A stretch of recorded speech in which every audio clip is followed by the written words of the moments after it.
Hey guys, in this video, I will show you how to fix bet placement error in Betmgm.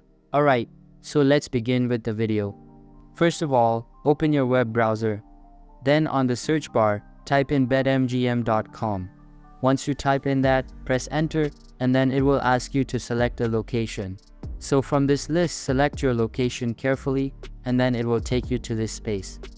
In this space, you will have to log into your account. And if you don't have an account yet, you can create one by clicking on this sign up button. Once you have your account, click on the login button and then it will ask you to enter your login credentials.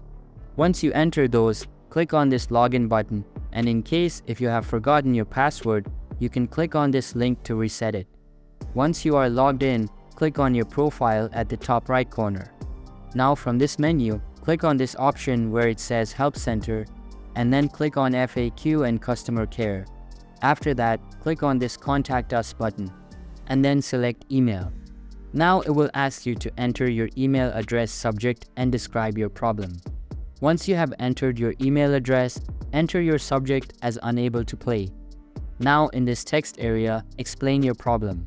You can type in something like this and then you can also upload a screenshot of the problem by clicking on this link or just dragging and dropping it here.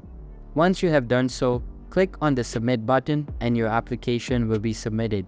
And once they review your application, they might ask you to provide some details, provide them with all the necessary details, and they will provide you with a solution until they provide a solution. You can't do anything, you just have to wait for their response. So this is how you do it. I hope this video was helpful. Thanks.